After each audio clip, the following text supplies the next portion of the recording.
Hola, buenas tardes. ¿Cómo están? Hola, profe, ¿cómo Hola, está? buenas tardes. ¿Tienen preguntas?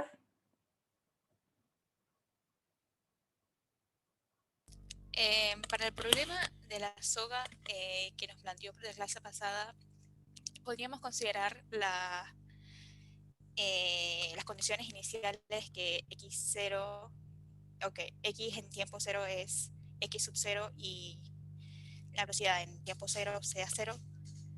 Sí, sí, o sea, sí, o sea, siempre se necesitan conocer dos condiciones iniciales, ¿no? Entonces, bueno, como no les di el dato del problema, pueden suponer que son esos. Sí. Ok, esa fue la que usé. ¿Esa cómo? Esa fue las que usé, esas condiciones iniciales ¿Y para resolver. y cómo lo resolviste?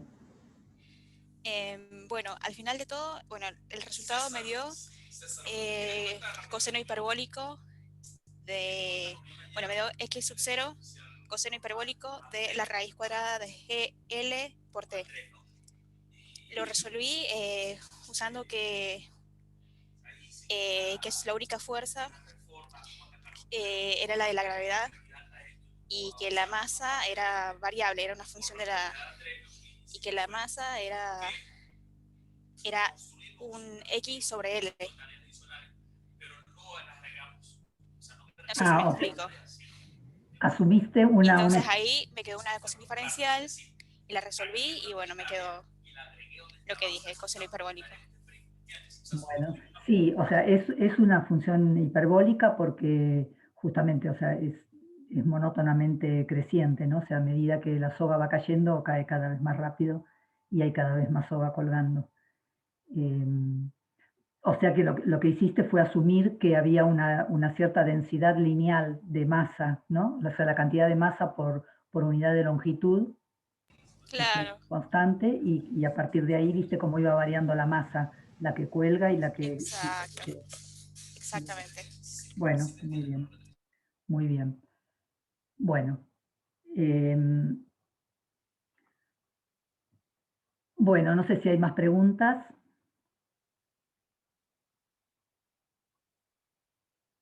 Entonces, vamos a seguir con el tema de oscilaciones.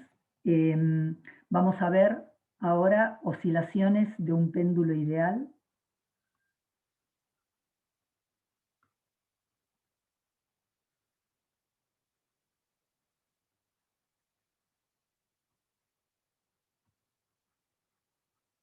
Ah,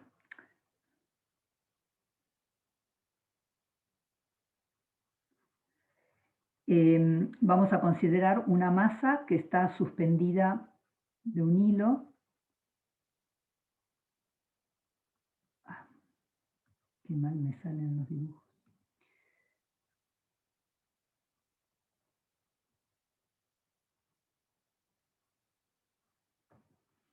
Entonces, una masa suspendida de un hilo que puede oscilar alrededor de la posición de equilibrio. Entonces, para estudiar el movimiento conviene usar coordenadas polares y vamos a definir el ángulo θ como el ángulo creciente, lo voy a definir creciente a partir de la vertical. Entonces, los versores de las coordenadas cartesianas son r y θ, como en la figura. O sea, recuerden que la dirección del versor θ siempre apunta en el sentido de los ángulos crecientes. Entonces, las fuerzas que están actuando,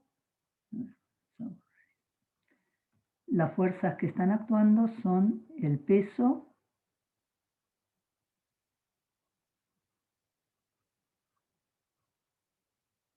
y la tensión.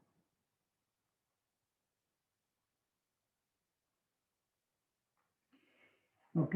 Vamos a escribir las ecuaciones de Newton. Tenemos en la dirección R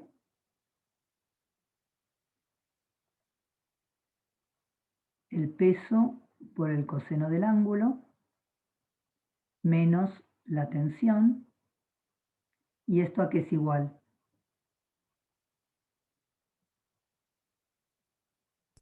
Más la menos aceleración. m por r tita punto cuadrado. ¿Y la aceleración cómo es? R por tita punto al cuadrado. R. Ah, ya, perdón. R por tita punto cuadrado. ¿Sí? ¿Qué es R?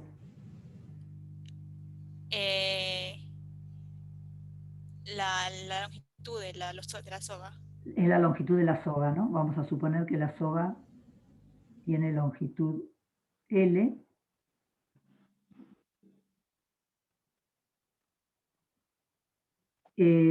¿Están todos de acuerdo con esto? Faltaría algo menos.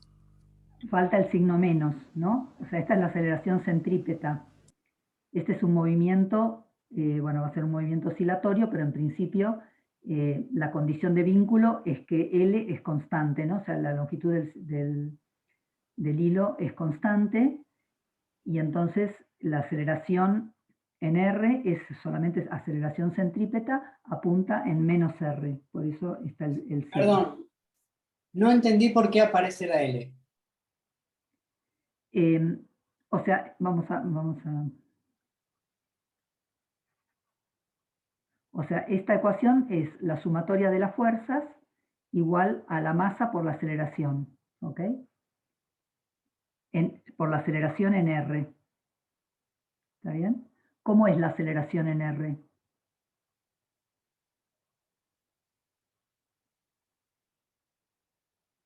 En coordenadas polares. R punto punto menos R por tita punto. Tita punto cuadrado. Sí. R punto punto menos R tita punto cuadrado. Perfecto. Y bueno, ¿y qué es R? Claro, R es L. Claro, en este caso R es el R solo es el módulo del radiovector, ¿no? Que en este caso es L, es constante, por eso R dos puntos es igual a 0, y esto es menos L por teta punto cuadrado. ¿Ok? La componente R. Entonces esto es menos M por L por teta punto cuadrado. ¿Está bien? Y en teta, ¿cómo es la ecuación de movimiento?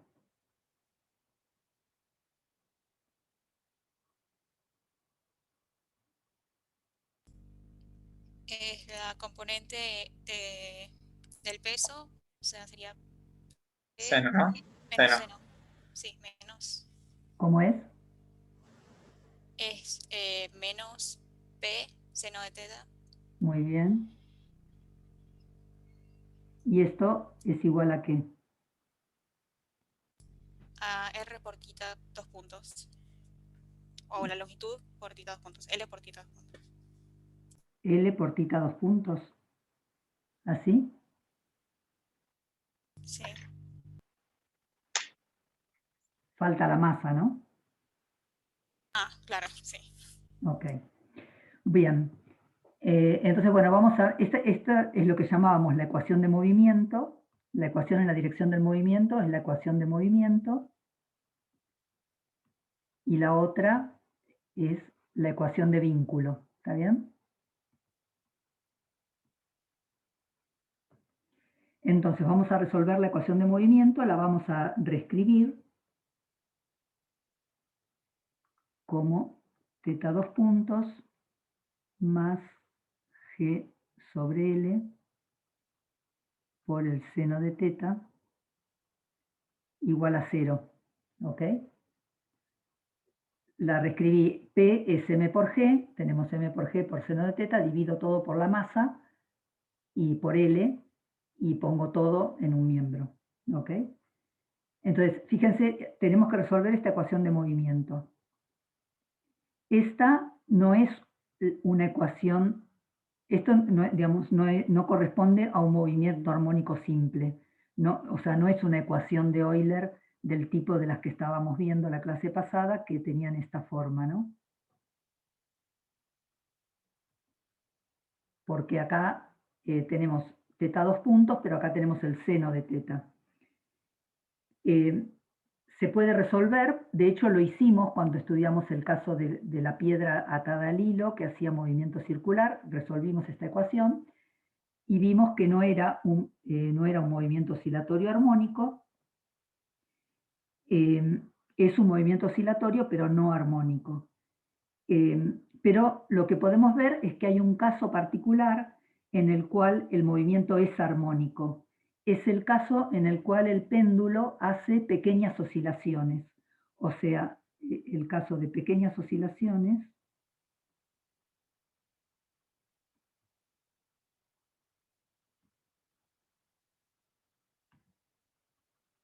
quiere decir cuando la masa se separa muy poco de la vertical, o sea, cuando el ángulo es aproximadamente 0 grados. O digamos, para decirlo con mayor precisión, cuando el ángulo es menor o mucho menor que 1 grado. Cuando es muy chiquito, cuando se aparta muy poquito de la posición de equilibrio, o sea, la posición de equilibrio, ¿cuál es? El 0. Es 0, ¿no? O sea, cuando teta igual a 0,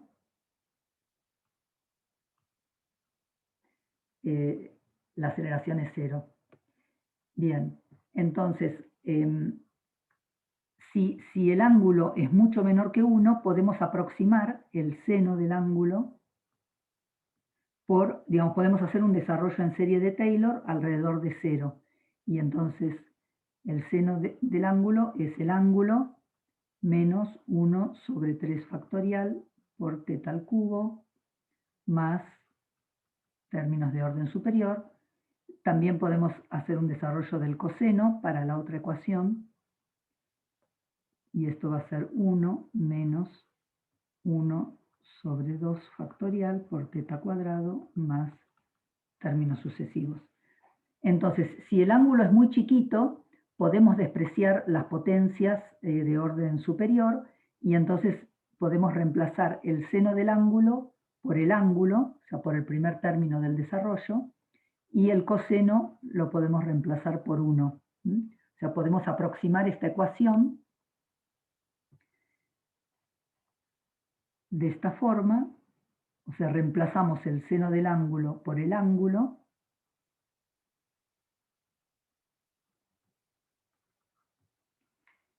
y esta sí es la ecuación de un movimiento armónico.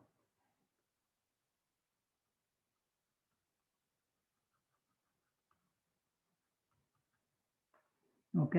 Fíjense que dentro de esta aproximación, la fuerza en la dirección teta, o sea, si miramos cómo era la ecuación, en este caso la ecuación de movimiento era menos p por el seno del ángulo, o sea, en esta aproximación, la fuerza es menos p por el seno del ángulo, o sea, menos mg, y el seno del ángulo lo reemplazamos por el ángulo, ¿está bien? Entonces, en esta aproximación, esta fuerza es proporcional al desplazamiento. O sea, la fuerza en teta es proporcional al desplazamiento en la dirección del movimiento, y entonces esta fuerza cumple la ley de Hooke. O sea, estas fuerzas que eran proporcionales al desplazamiento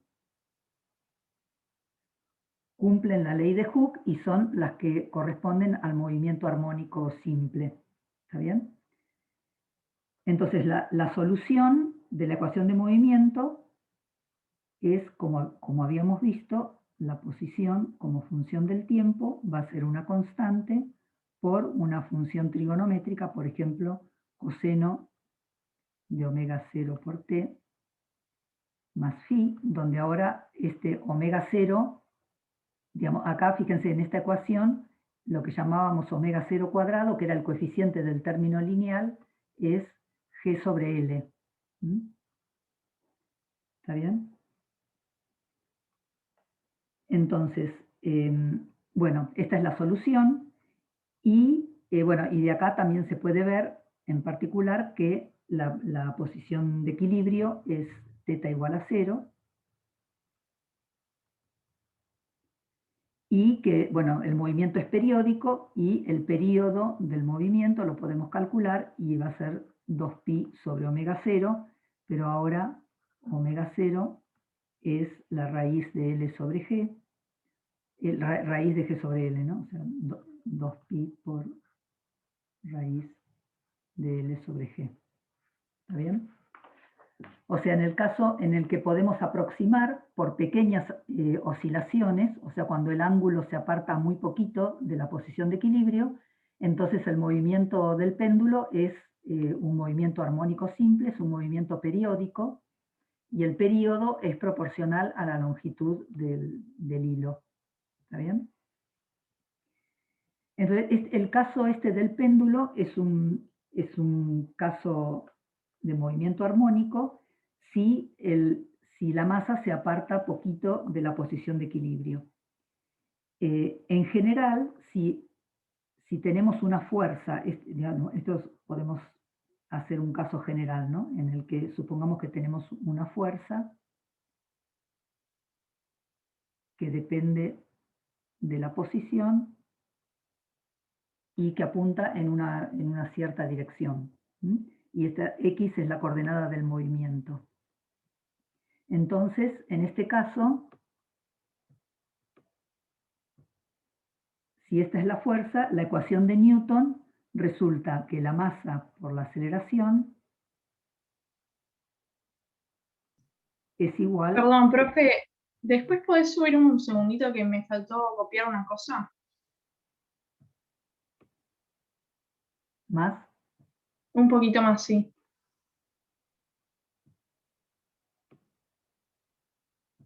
Ahí, muchísimas gracias.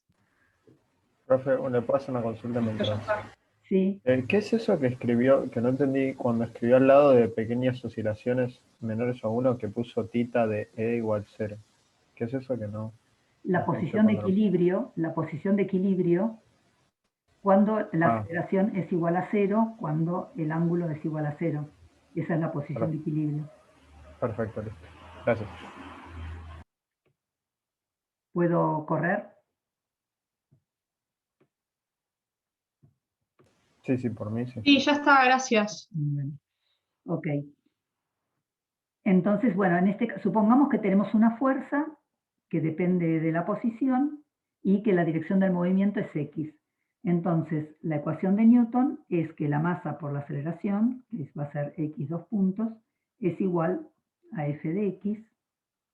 O sea, si reescribimos esta ecuación dividiendo por la masa y poniendo todo lo que depende de X en un miembro, tiene esta forma, ¿ok? Entonces, supongamos que X sub E es la posición de equilibrio. X sub E es la posición de equilibrio.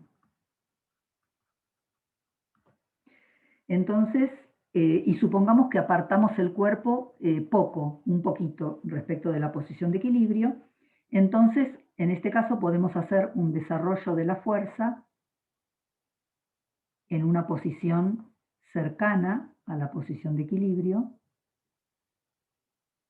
Hacemos un desarrollo de Taylor de la fuerza. Esto va a ser la fuerza evaluada en la posición de equilibrio más la derivada de la fuerza con respecto a la posición evaluada en la posición de equilibrio por X menos X de equilibrio más términos de orden superior. Entonces, si lo apartamos poco de la posición de equilibrio, nos podemos quedar con el primer término y la fuerza evaluada en la posición de equilibrio es igual a 0 por definición de posición de equilibrio, ¿no?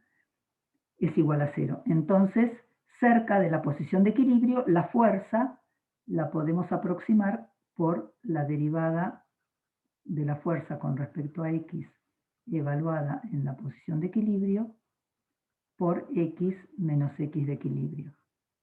¿Ok?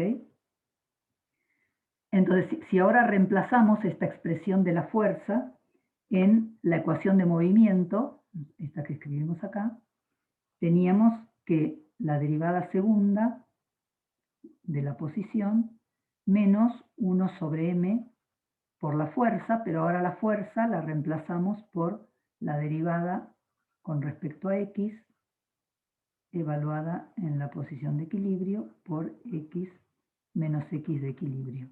O sea, si nos apartamos poco de la posición de equilibrio, podemos reemplazar la fuerza por el primer término en el desarrollo de Taylor y la ecuación de movimiento resulta de esta forma. ¿Ok? Entonces lo voy a reescribir un poquito.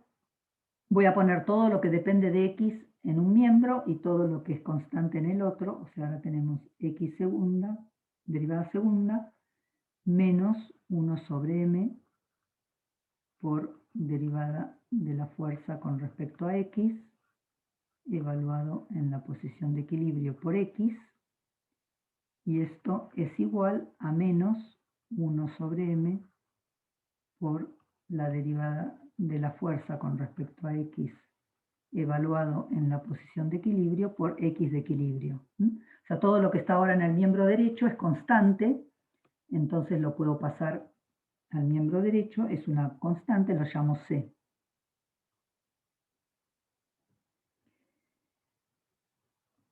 Entonces, tenemos esta ecuación que ahora va a ser un movimiento armónico simple, ¿no? Porque tenemos x dos puntos menos 1 sobre m por la derivada de f con respecto a x evaluado en la posición de equilibrio, que va a ser una constante, por x igual a una constante. Esta es la ecuación de un movimiento armónico simple. ¿Ok? Es la ecuación de un movimiento armónico simple si la derivada de f con respecto a x es negativa. ¿Ok? O sea, esto es movimiento armónico simple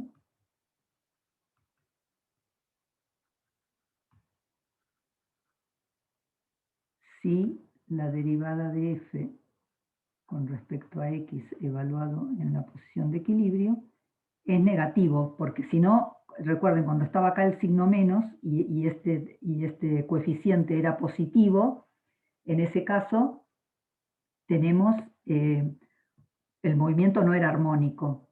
¿Se acuerdan lo que la clase pasada vimos las oscilaciones amortiguadas? O, bueno, o en el caso este de la soga que estaba cayendo, teníamos un caso de movimiento monótonamente creciente o decreciente.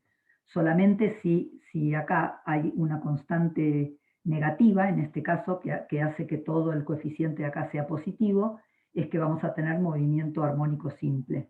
¿Está bien? Pero fíjense, si se acuerdan, esta condición, que la derivada de la fuerza con respecto a la posición evaluada en la posición de equilibrio fuera negativa, era la condición para que la posición de equilibrio sea una posición de equilibrio estable. O sea, esta es la condición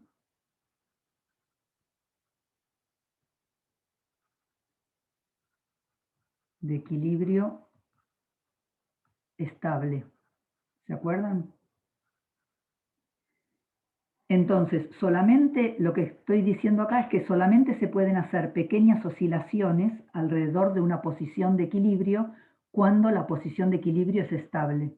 Porque si la posición de equilibrio es inestable, no se pueden hacer pequeñas oscilaciones. El movimiento se va a apartar cada vez más de la posición de equilibrio. O sea, solo se pueden hacer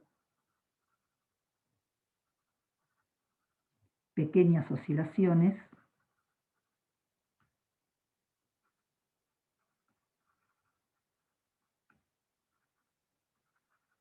alrededor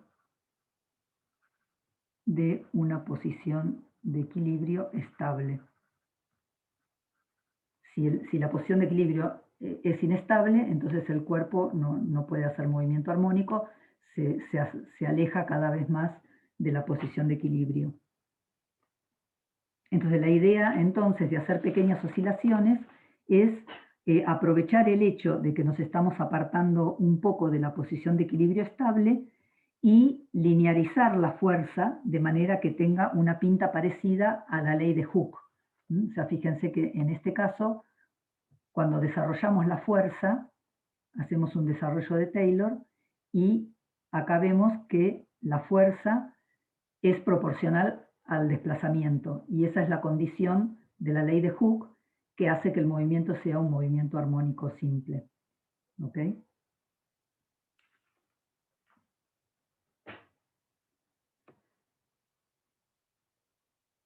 Bueno, con esto terminamos con la parte de oscilaciones. No sé si hay preguntas.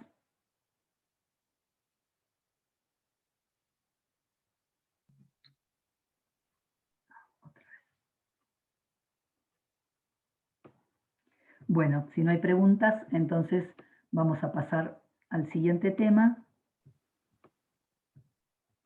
que es impulso lineal.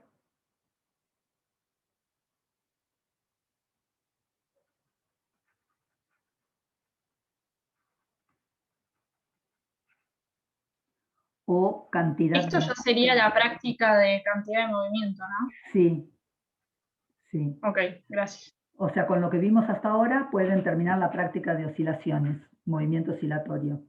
Y ahora empezamos con impulso lineal. O cantidad de movimiento. O sea, estamos una clase atrasados respecto del cronograma, pero creo que igual vamos a llegar bien. Vamos a definir impulso lineal o cantidad de movimiento de una partícula como un vector, lo vamos a llamar, se llama P, lamentablemente, hay muchas cosas que se llaman P, pero bueno, hay que aprender a distinguirlo, no es el peso, sino que es el impulso lineal, como el producto de la masa por la velocidad. O sea, m es la masa y d es el vector velocidad de la partícula. Y esta cantidad es una cantidad dinámica que tiene más información que la velocidad, que solo la velocidad. Digamos que esto tiene más información, lo podemos ver con algunos ejemplos. Por ejemplo, es más fácil detener un camión vacío que está en movimiento que uno que está cargado, ¿no? Aunque los dos se muevan con la misma velocidad, si tienen distinta masa, o sea, un camión vacío es mucho más fácil de detener que un camión que está cargado. O, digamos, otro ejemplo, digamos, para objetos que tienen la misma masa pero distinta velocidad, el efecto que causan es muy distinto, ¿no? Por ejemplo, una bala arrojada con la mano, el efecto que causa no es el mismo que una bala disparada con un arma. O sea, para la misma masa, objetos con distintas velocidades causan efectos muy distintos. Pero por otro lado, esta cantidad, el impulso lineal, tiene otra ventaja, y es que bajo ciertas condiciones es una constante, se comporta como una constante del movimiento. O sea, esto bajo ciertas condiciones que ahora vamos a ver, se comporta como una constante. Entonces vamos a ver cómo son esas condiciones. Recordemos cómo era el segundo principio de Newton, nos decía que la fuerza externa, lo voy a poner así, la resultante de las fuerzas externas es igual a la masa por la aceleración. Y esto lo podemos escribir como la masa por la derivada de la velocidad con respecto al tiempo. Y en los casos en que la masa es constante, después vamos a ver qué pasa si la masa no es constante, pero si la masa es constante, esto lo puedo escribir como la derivada con respecto al tiempo del producto de la masa por la velocidad.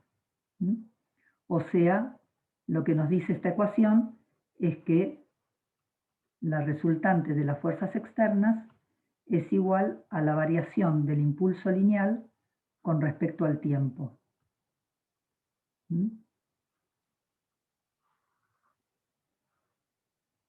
O sea, podemos escribir la segunda ley de Newton de esta forma, como la variación del impulso lineal con respecto al tiempo.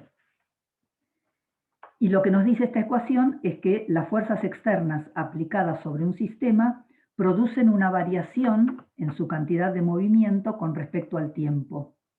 O sea que si no hay fuerzas externas, o sea, si el cuerpo está aislado o es un cuerpo libre, o sea, si la resultante de fuerzas externas es igual a 0, entonces eso significa que el impulso lineal es constante.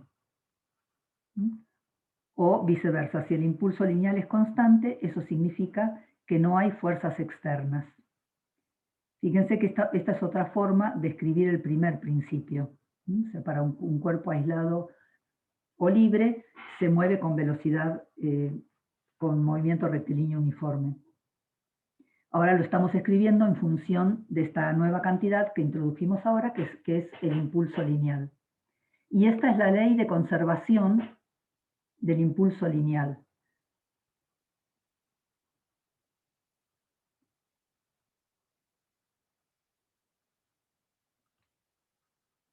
O sea, este vector, que es un vector, el producto de la masa por la velocidad, se conserva a lo largo del movimiento si la resultante de las fuerzas externas es igual a 0. Fíjense que esta expresión que escribí acá, la ley de conservación, es una forma alternativa, bueno, como ya dije, de escribir el primer principio, pero bueno, lo importante es que este impulso lineal sea constante como vector. O sea, este es un vector constante. Y por otro lado, esta expresión, que las fuerzas externas sea igual a la variación del impulso lineal, nos hace entender también los ejemplos que dije antes. En los dos casos, la cantidad de movimiento, o sea, el camión o la bala, la cantidad de movimiento del camión o de la bala varían desde un cierto valor, digamos P, hasta 0, ¿no? De P hasta 0. O sea, el camión se mueve con una cierta velocidad y frena. La bala se arroja, digamos, con una cierta velocidad y se detiene en un momento. Entonces, para producir esa variación en el impulso lineal, desde P hasta 0, aparece una fuerza externa que va a ser tanto mayor cuanto mayor sea la variación del impulso lineal. O sea, se necesita una fuerza externa tanto más grande cuanto más cambie el impulso lineal en función del tiempo.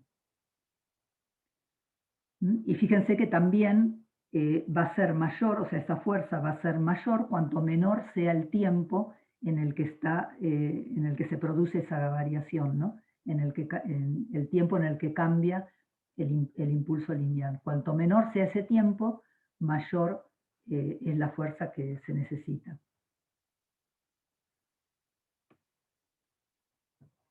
El principio de conservación de la cantidad de movimiento depende de qué es lo que uno tome como sistema.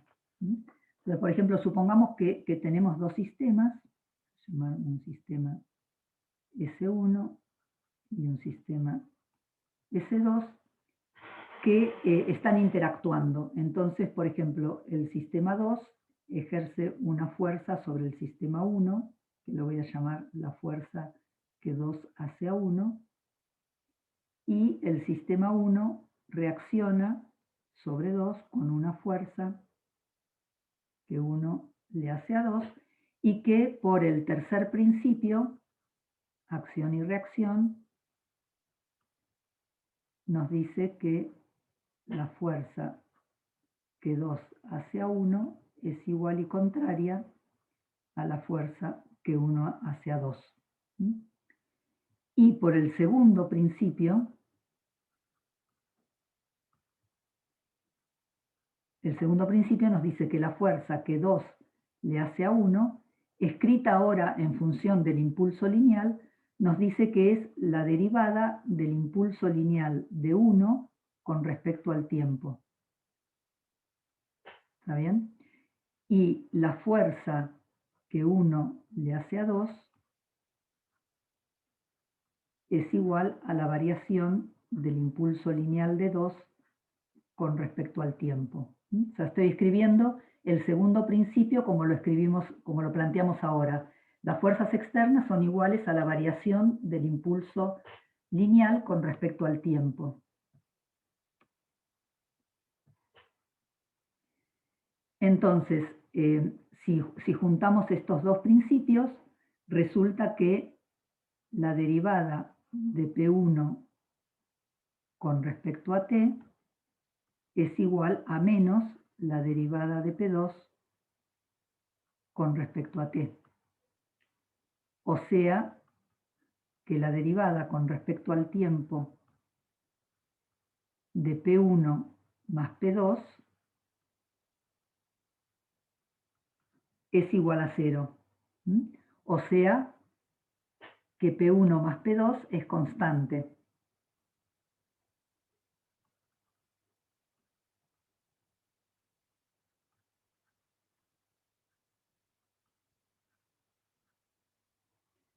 ¿Ok? Entonces, fíjense que si hubiera tomado como sistema S1 más S2, o sea, si tomara como sistema este sistema S, que es S1 más S2, entonces la cantidad de movimiento del sistema S es la cantidad de movimiento del sistema 1 más la cantidad de movimiento del sistema 2. Y ahora esto nos dice que la cantidad de movimiento total es constante. ¿Ok? Ahora, esto es lógico porque ahora las fuerzas, la fuerza que 2 le hace a 1 y la fuerza que 1 le hace a 2, si el sistema es la suma de S1 más S2, entonces estas fuerzas son ahora fuerzas internas y entonces no intervienen en el segundo principio. Recuerden que en el segundo principio las fuerzas internas se cancelan porque siempre aparecen en pares de acción-reacción y solamente intervienen las fuerzas externas.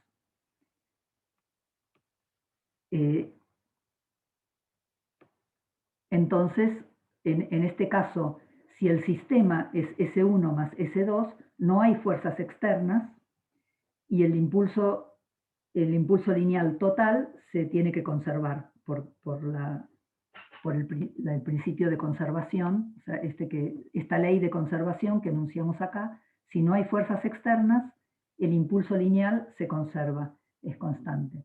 Entonces, si el sistema es S1 más S2, no hay fuerzas externas. Si no hay fuerzas externas, el impulso lineal se tiene que conservar. ¿Ok? Perdón, sé que lo dijiste, pero, o sea, P se conserva solo si no hay fuerzas externas, digamos. Sí, solo si Ok, no hay ok. fuerzas externas. Claro, Dale, gracias. en el caso que considerábamos por separado, S1 y S2, o sea, F21 es la fuerza que está actuando sobre S1. Entonces el impulso de S1 no se conserva, porque hay una fuerza externa. Y lo mismo para la S2 por separado. Pero se conserva si las consideramos como fuerzas internas. Entiendo, gracias. Supongamos que estas fuerzas, F12 y F21, dependen del tiempo. O sea, son fuerzas que varían en el tiempo.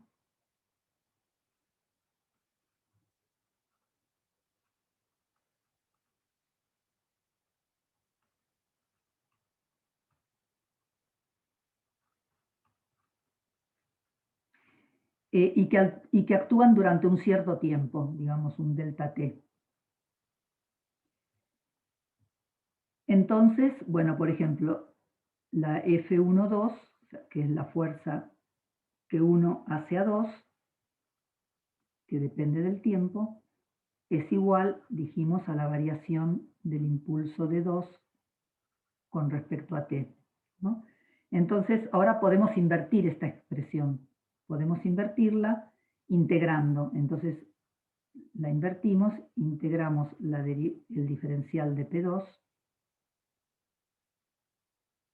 va a ser igual a la integral de F12 diferencial t, y t va a estar actuando, o sea, esta fuerza va a estar actuando durante un intervalo delta t, o sea, entre 0 y delta t, son los límites de integración. Entonces, en el tiempo t igual a 0, el impulso inicial, vamos a llamarlo P sub i, y en delta t lo vamos a llamar P sub f, el impulso final. Ah, no, lo puse arriba. P sub 2 f.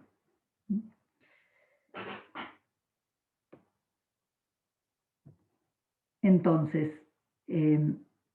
acá tenemos, voy a llamar, para hacer, digamos, hacer la integral del diferencial de P sub 2, va a dar P sub 2 evaluado en la posición final, menos P sub 2 evaluado en la posición inicial. O sea, la integral del miembro izquierdo da la diferencia entre P sub 2 final menos P sub 2 inicial. Esto lo voy a llamar el delta de P sub 2.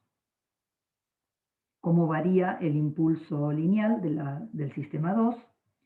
Y esto es igual a la integral entre 0 y delta t de la fuerza que 1 hacia 2 diferencial t. ¿Okay? Y lo mismo podemos hacer con P sub 1, o sea, podemos calcular la variación de P sub 1. Todo esto son vectores, ¿no? Perdón, la variación de P sub 1 va a ser el valor final del impulso de 1 menos el valor inicial del impulso de 1, y esto va a ser la integral entre 0 y delta t de la fuerza, ahora que 2 hacia 1, por diferencial de t. ¿Ok? Pero la fuerza que 2 hacia 1 es menos la fuerza que 1 hacia 2, o sea que esto lo podemos escribir como menos la integral de la fuerza que 1 hacia 2 diferencial t, y esto es menos la variación del impulso lineal de 2. ¿Ok? Entonces, fíjense lo que tenemos acá. Esta ecuación nos dice que la variación del impulso lineal de 1 más 2 es igual a 0. O si quieren, la variación del impulso lineal de 1 es igual a menos la variación del impulso lineal de 2. La variación del impulso lineal total es igual a 0. Entonces, ¿qué significa esta relación? En una interacción entre dos sistemas hay una transferencia de impulso de un sistema al otro. O sea, lo que pierde un sistema en impulso lo gana el otro. O sea, si los sistemas están interactuando, todo lo que pierde uno lo gana el otro. O sea, hay una transferencia de impulso lineal de un sistema al otro, de manera que el impulso lineal total se conserva, se mantiene constante. Pero vamos a hacer un ejemplo. Vamos a suponer un disparo de un arma de fuego. Vamos a poner un revólver. Supongamos que me sale con una bala. El sistema, nuestro sistema, ahora va a ser el arma y la bala.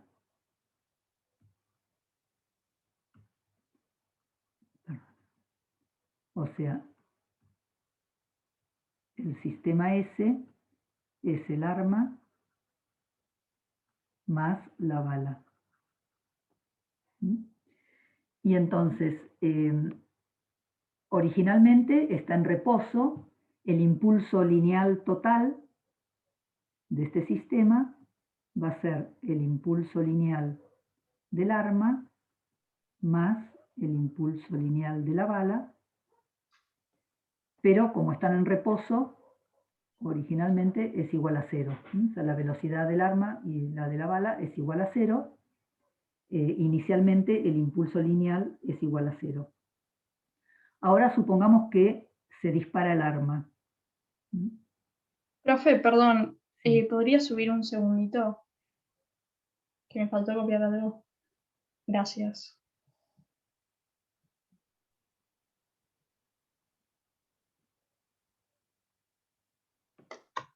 Listo, gracias. Era eso. Bueno, entonces supongamos ahora que se dispara el arma.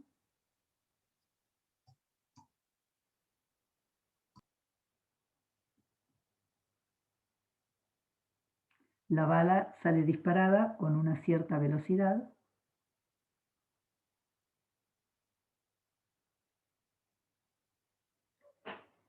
Entonces el sistema sigue siendo el arma y la bala. Este es nuestro sistema.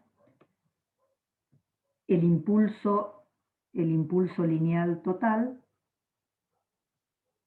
sigue siendo el impulso lineal del arma más el impulso lineal de la bala, pero ahora el impulso lineal de la bala es la masa de la bala por la velocidad de la bala.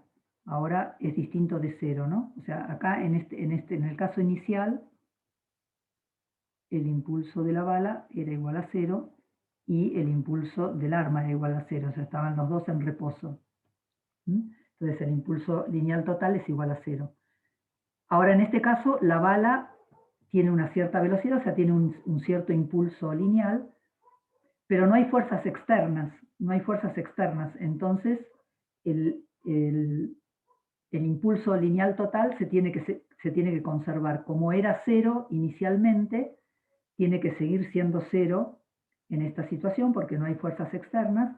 Eso significa que el arma tiene que adquirir un impulso igual y contrario al de la bala. ¿Bien? Entonces, el impulso lineal del arma es la masa del arma por la velocidad del arma, y el impulso lineal de la bala es la masa de la bala por la velocidad de la bala. O sea que el arma adquiere una velocidad por conservación de impulso lineal. O sea, el arma adquiere una velocidad que es igual a menos la masa de la bala por la velocidad de la bala dividido la masa del arma. En general es muy chico porque la masa de la bala es muy chica comparada con la masa del arma, entonces la velocidad de repliegue, digamos, del arma es chica comparada con la velocidad de la bala, pero adquiere una velocidad en el sentido contrario al de la bala por conservación de impulso lineal. Como originalmente era 0, tiene que seguir siendo 0, entonces si uno de los miembros del sistema adquiere una velocidad, el otro tiene que adquirir una velocidad contraria para que se siga manteniendo el impulso igual a 0. ¿Ok?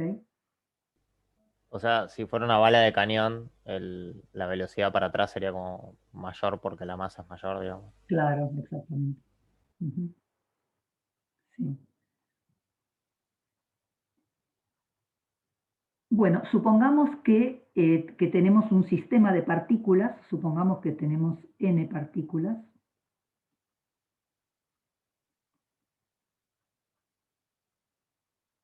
Que tienen masas, vamos a llamarlas m sub i, donde este i puede tomar valores de 1 hasta n, sobre las que pueden actuar fuerzas. O sea, sobre estas partículas están actuando fuerzas, vamos a llamarlas fuerzas externas, sub i, que actúan sobre cada una de estas partículas. Entonces, supongamos, vamos a escribirlo en un sistema de coordenadas.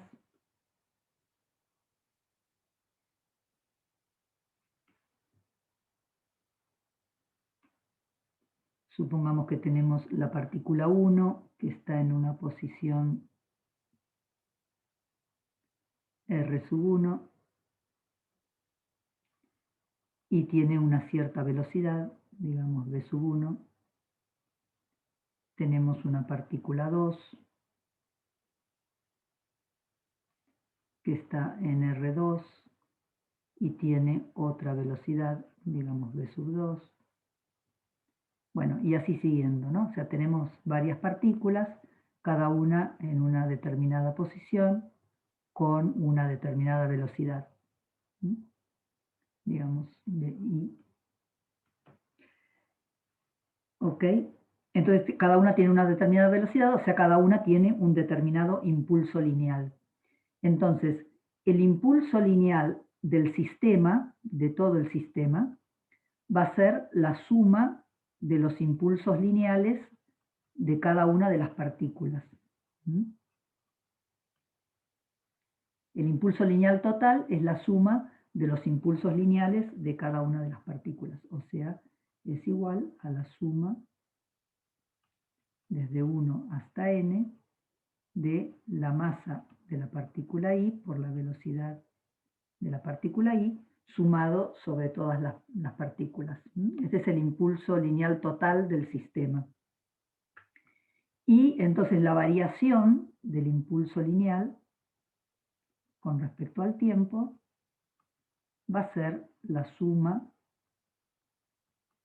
desde 1 hasta n de la variación de los impulsos lineales de cada partícula.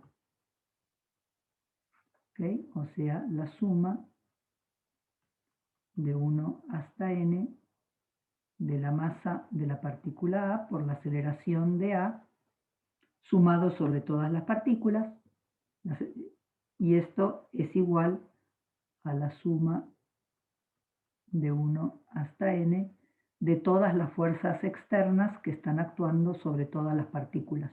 ¿Ok?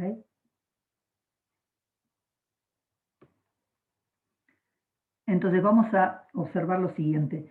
Si quisiéramos estudiar el movimiento de alguna de las partículas, de cualquiera de las partículas, o de todas las partículas, pero cada una por separado, el movimiento de cada partícula puede ser algo muy complicado, porque cada partícula está sometida no solamente a las fuerzas externas, sino también a las fuerzas internas de las otras partículas del sistema que están actuando sobre ellas, ¿no?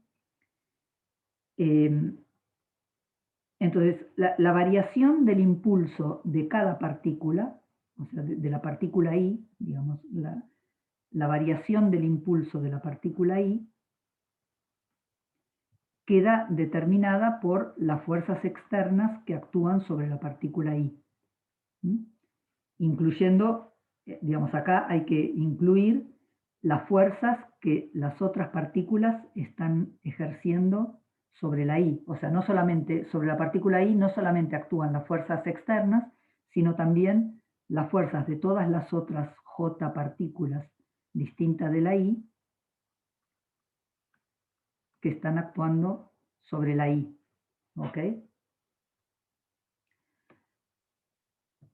Pero si calculamos el impulso total del sistema, o sea, la variación del impulso total del sistema, o sea, cuando sumamos sobre todas las n partículas, la variación del impulso de cada una sumada sobre todos, esto nos va a dar la suma de mi por la aceleración de I,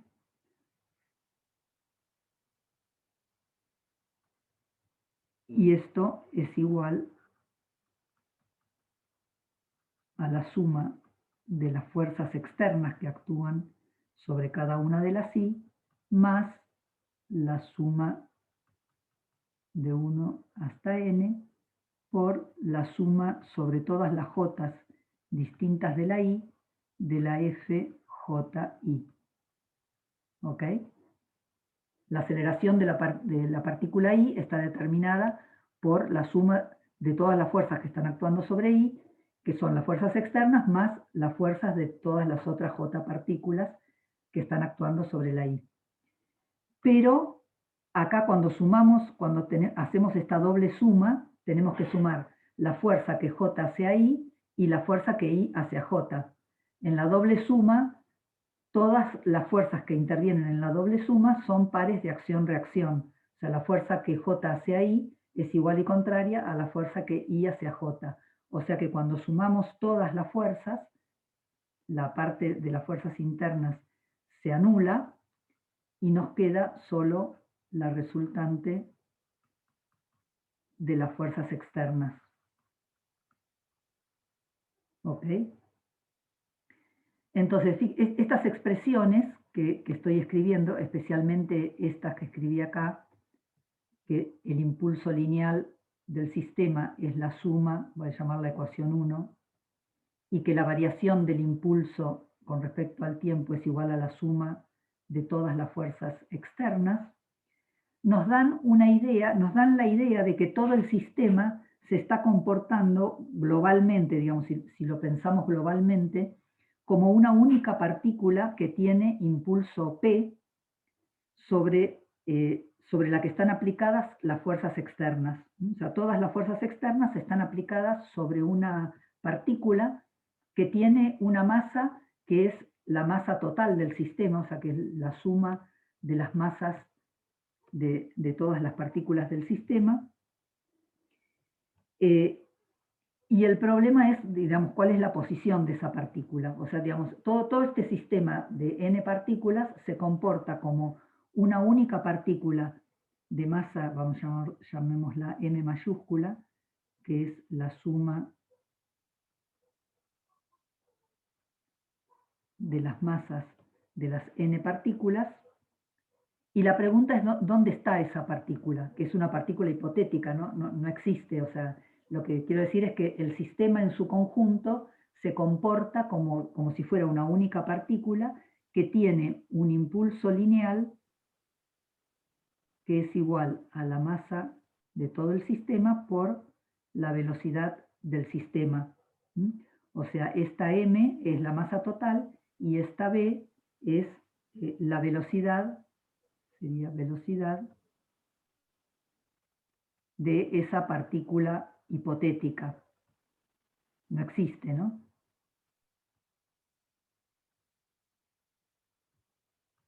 Es una partícula que se comporta como todo el sistema. O sea, sabemos que el impulso lineal total es la suma de los impulsos de cada una de las partículas, ¿no? O sea, el impulso lineal total es la suma sobre I de MI por BI, pero a su vez lo podemos pensar como que es el impulso de una única partícula que tiene la masa de todo el sistema por una cierta velocidad, que es la velocidad que tendría esa partícula hipotética, que se comporta como todo el sistema. Entonces, ¿dónde estaría esa partícula? Entonces, por ejemplo, integramos esta ecuación, la velocidad es la derivada de la posición con respecto al tiempo, entonces podemos decir que la masa por la posición de esa partícula es igual a la suma de 1 hasta n de la masa de la partícula I por la posición de la partícula I. O sea, integramos esta expresión del impulso lineal y nos dice que la posición de esta partícula hipotética, la llamamos R, es igual a 1 sobre la masa total por la suma de MI por RI. O sea, la posición de esta partícula hipotética que se comporta como, en promedio, como todo el sistema, fíjense que la posición de esta partícula digamos, puede coincidir o no con la posición de alguna de las partículas del sistema. O sea, lo que es esta posición es una posición ponderada. Fíjense que acá estamos sumando las posiciones de las partículas pesadas con la masa de cada partícula. O sea, esta es una posición que, digamos, que va a ser una posición promedio con respecto a la distribución de masa que tienen las partículas del sistema. A ese punto se lo llama centro de masa del sistema.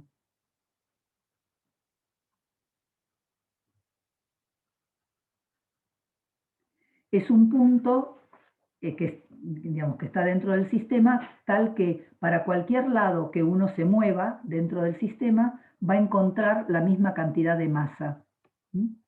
O sea, es una posición ponderada de las posiciones de las partículas del sistema, pero pesadas con la masa de cada una de las partículas. O sea, esa es una posición promedio, pesada con la masa de las partículas. Entonces, bueno, juntando todas estas expresiones, tenemos que la posición, lo vamos a llamar del centro de masa del sistema, es igual a la suma desde 1 hasta n de la masa por la posición de cada partícula, dividido la masa total del sistema. El impulso lineal total del sistema lo podemos escribir como la masa total por la velocidad del centro de masa. La velocidad del centro de masa va a ser la derivada de la posición del centro de masa con respecto al tiempo, ¿no? Y las fuerzas externas igual a la masa total por la aceleración del centro de masa. O sea, podemos discutir el movimiento de todo el sistema refiriéndolo a esta partícula hipotética que es el centro de masa del sistema. O sea que el sistema globalmente se comporta como una única partícula de masa m grande que está ubicada en el centro de masa del sistema y que tiene una cantidad de movimiento que es el producto de esta masa total por la velocidad del centro de masa. Y se puede pensar que todas las fuerzas externas están aplicadas sobre esta partícula hipotética que tiene este impulso lineal. Y entonces fíjense que si el impulso lineal es constante, o sea, si el impulso lineal total, ¿no?, es constante, entonces eso significa que el centro de masa se mueve con movimiento rectilíneo uniforme.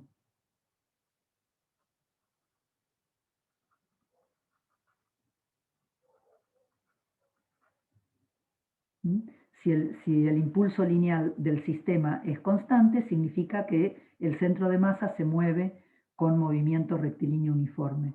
Aunque cada partícula individualmente puede tener cualquier tipo de movimiento, pero el sistema en su conjunto se puede considerar que se mueve con movimiento rectilíneo uniforme. Y también, bueno, observemos que de esta forma de escribir la segunda ley, se ve que las fuerzas internas no influyen en el movimiento del centro de masa. O sea, estas fuerzas que la partícula I le hace a la partícula J no influyen en el movimiento del centro de masa. O sea, solamente influyen las fuerzas externas que están actuando sobre las partículas, sobre el sistema. ¿Ok? ¿Está claro esto? ¿Hay preguntas?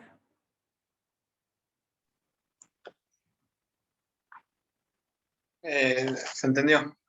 Bien. Creo que se entendió. Bueno. O sea, una Yo tengo una cosita. pregunta. Bueno. Ok, No, pregunta. dale. Pregunta. La deducción, o sea, digamos, el centro de masa, lo obtuvimos esa fórmula a partir de integrar la cantidad de movimiento de esa partícula hipotética. Sí, acá, ¿no? De la cantidad de movimiento integramos.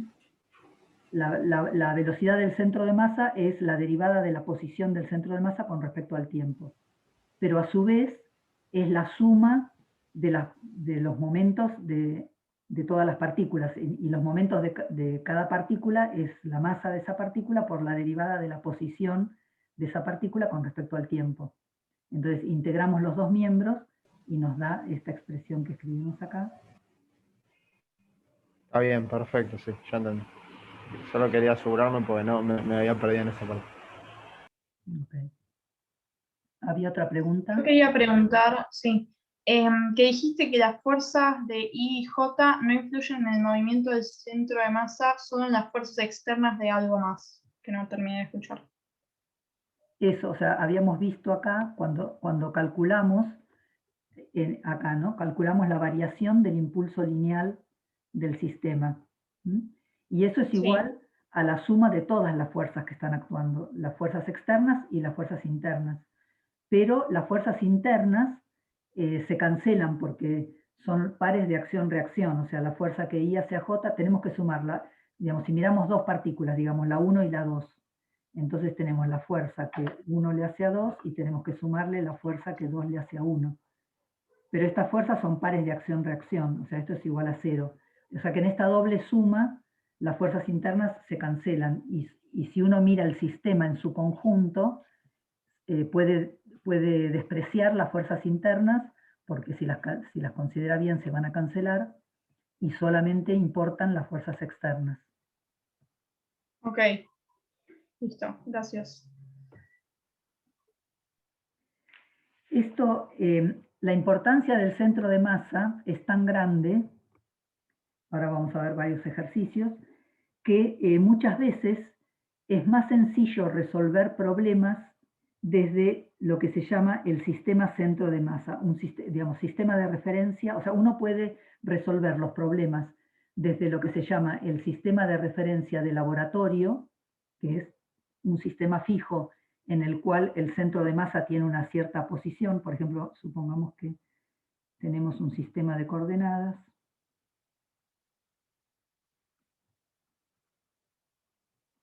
Y tenemos un sistema de partículas, ¿no? Y supongamos que, bueno, por acá está el centro de masa del sistema.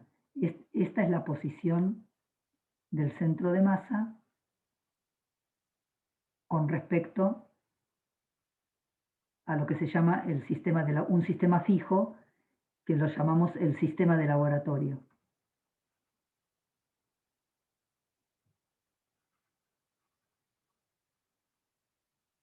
Pero muchas veces vamos a ver que conviene ir a lo que se llama sistema centro de masa.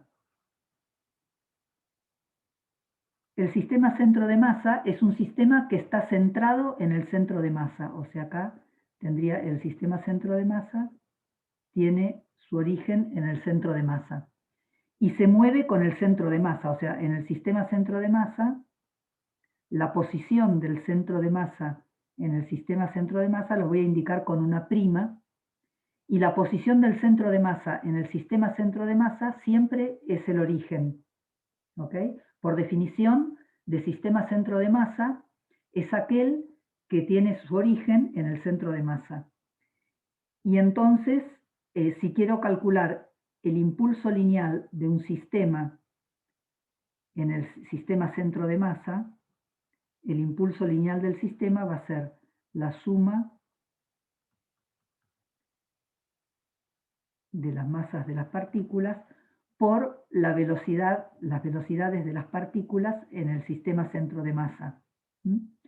Pero la velocidad de la partícula en el sistema centro de masa, si se acuerdan cómo era esto de sistemas relativos, la velocidad de la partícula en el sistema centro de masa es la velocidad de la partícula en el sistema de laboratorio menos la velocidad del centro de masa. La velocidad del centro de masa es la velocidad del centro de masa con respecto al sistema O. ¿Se acuerdan cuando habíamos visto sistemas relativos? digamos, que la velocidad de una, supongamos que esta es la partícula I. La partícula I en el sistema centro de masa tiene una cierta posición, que es lo que estamos llamando R'I, y tiene una cierta velocidad en el sistema medido desde el sistema centro de masa, pero una velocidad distinta medida desde el sistema de laboratorio, sistema fijo, y se relacionaban de esta forma. Entonces, fíjense que esto lo puedo reescribir de la siguiente forma, o sea, tengo la suma de 1 hasta n de mi por bi en el sistema de laboratorio menos la velocidad del centro de masa es la misma para todas las partículas, entonces la puedo sacar como factor común. La velocidad del Disculpe, centro. ¿B sub I qué es? ¿Cómo? B sub I es la velocidad. B sub I, sí. B sub I es la velocidad de la partícula I medida desde el sistema de laboratorio, desde el sistema fijo, de este Ah, sistema está bien. que tiene origen O. Gracias. ¿Ok? Entonces, fíjense que ahora la suma sobre todas las partículas de MI por BI, esto es el impulso lineal total del sistema en el sistema de laboratorio, ¿no? El impulso lineal total era la suma de MI por BI sobre todas las partículas, y acá tenemos menos la velocidad del centro de masa por la suma de todas las masas de las partículas, que es la masa total. ¿Mm? Pero esto, la masa total por la velocidad del centro de masa, habíamos dicho que es el impulso lineal total del sistema. ¿Ok? O sea que esto es igual a 0. O sea que el impulso lineal del sistema en el sistema centro de masa, esto que llamo P', es igual a 0. Y esto es intuitivo, que es así, ¿no? Porque en el sistema centro de masa, el origen del sistema está en el centro de masa. Entonces siempre se mueve con el centro de masa, o sea, tiene velocidad 0. O sea, la velocidad del centro de masa en el sistema centro de masa es igual a 0, porque, digamos, siempre me estoy moviendo con el centro de masa, ¿ok? O sea, el centro de relativamente masa, no tenés velocidad. el centro de masa está quieto respecto de sí mismo, por así decirlo. Claro. Entonces, por eso muchas veces conviene resolver los problemas en el sistema centro de masa y no en el sistema de laboratorio. ¿Ok? Ahora igual vamos a hacer un par de ejemplos para ver la diferencia. ¿Preguntas? Bien. Bueno, vamos a hacer un ejemplo. Vamos a hacer un ejemplo. Supongamos que tenemos una tabla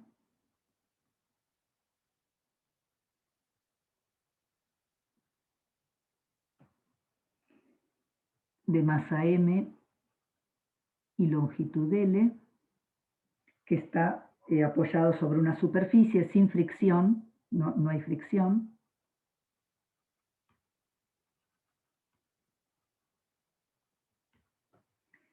Y tenemos un hombre que está parado en el extremo de la tabla.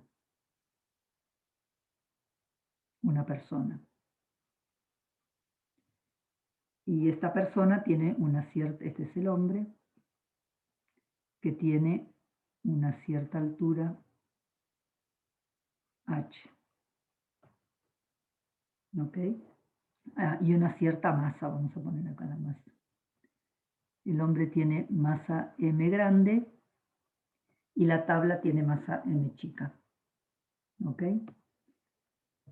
Y el hombre inicialmente está parado en un extremo de la tabla, está en reposo, pero en un momento empieza a caminar a lo largo de la tabla. Y queremos saber qué distancia recorre el hombre respecto del suelo cuando llega al otro extremo del tablón. ¿Ok? O sea, el hombre camina sobre la tabla Y lo que queremos saber es cuánto se movió el hombre con respecto al suelo, o sea, el suelo está quieto, el hombre camina, y ahora vamos a ver que entonces también la tabla se mueve. Y vamos a ver queremos saber cuánto caminó el hombre respecto al suelo. Entonces vamos a considerar como sistema, nuestro sistema es el hombre y la tabla. Y vamos a ver qué pasa con el centro de masa. O sea, acá no hay fuerzas externas, ¿ok? No hay fuerzas externas porque no hay fricción entre la tabla y la mesa, o sea, el peso se cancela con la normal, o sea que la resultante de las fuerzas externas es igual a 0. Y entonces la velocidad del centro de masa, ¿cómo es?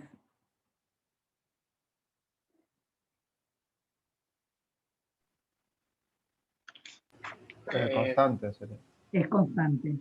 O sea, si no hay fuerzas externas, el sistema se mueve con movimiento rectilíneo uniforme. ¿Ok?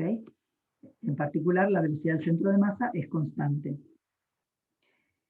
Como inicialmente está quieto, inicialmente el sistema empieza en reposo, inicialmente está quieto, entonces inicialmente la velocidad del centro de masa es igual a 0, pero como es constante va a ser siempre 0. O sea que el centro de masa está en reposo. ¿Está bien? El centro de masa está quieto en todo tiempo. Entonces, el hombre y la tabla se mueven, pero el centro de masa permanece siempre en la misma posición. Y entonces vamos a usar ese dato para resolver el problema. Entonces, para hacer eso, vamos a encontrar la posición del centro de masa del sistema inicialmente, en la posición inicial, y después lo vamos a volver a calcular cuando el hombre llegó al otro extremo de la tabla. Como tiene que ser el mismo, o sea, la posición tiene que ser la misma porque el centro de masa no se mueve, entonces de ahí vamos a resolver el problema. ¿Ok? Entonces, vamos a calcular primero la posición del centro de masa del sistema con respecto a algún punto que esté fijo al suelo, ¿no? O sea, vamos a elegir un sistema de coordenadas.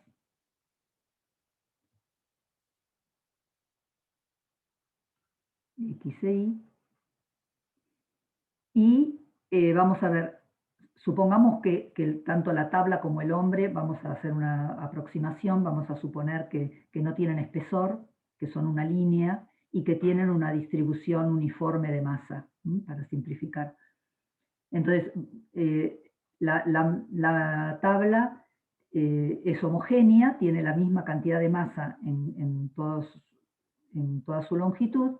Entonces, ¿dónde está el centro de masa de la tabla? En el centro. En el centro, muy bien. Va a estar, por ejemplo, acá, ¿no? En L sobre 2. ¿Ok? Y el hombre, lo mismo, ¿no? O sea, el hombre va a tener su centro de masa, supongamos que está acá, en H sobre 2. ¿Está bien? Entonces, este va a ser el centro de masa de la tabla y este es el centro de masa del hombre. ¿Ok? Y el centro de masa del sistema, hombre más tabla, va a estar en alguna posición en esta línea, supongamos que me sale derecho, en la recta que une los dos centros de masa, ¿no? Bueno, supongamos que me puede salir una recta derecha. Entonces va a estar en alguna posición, digamos por acá. Este sería el centro de masa del sistema.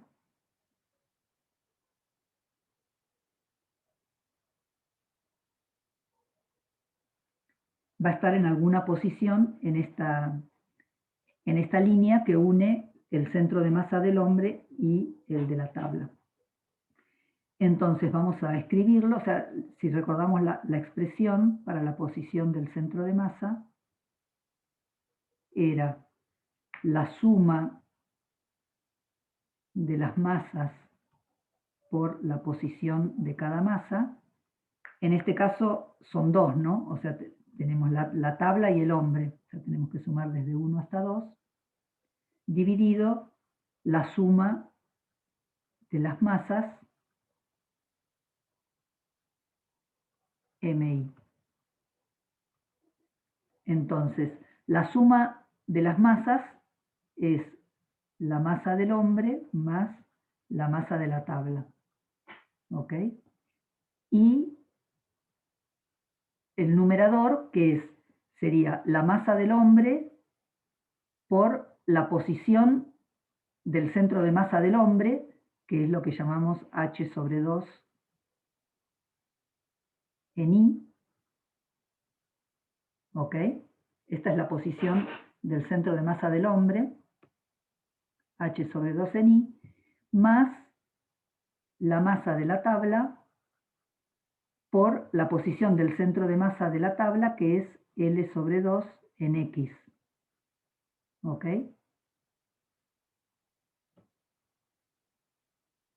Esta es la posición del centro de masa inicialmente. O sea, esta es la posición del centro de masa inicialmente, pero como el centro de masa está quieto, también va a ser la posición final. Pero después vamos a escribir la posición del centro de masa final en función de los datos finales. Profe, una pregunta. ¿Cómo supimos que el centro de masa está quieto? Porque lo dijimos acá, ¿no? O sea, no hay fuerzas externas. Como no hay fuerzas externas, entonces el impulso lineal se conserva.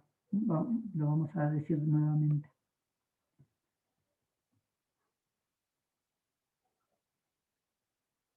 No hay fuerzas externas, entonces el impulso lineal se conserva. Y el impulso lineal lo habíamos escrito como la masa total, que en este caso sería la masa del hombre más la masa de la tabla, por la velocidad del centro de masa. ¿Ok? Esto nos dice que el centro de masa se mueve con velocidad constante.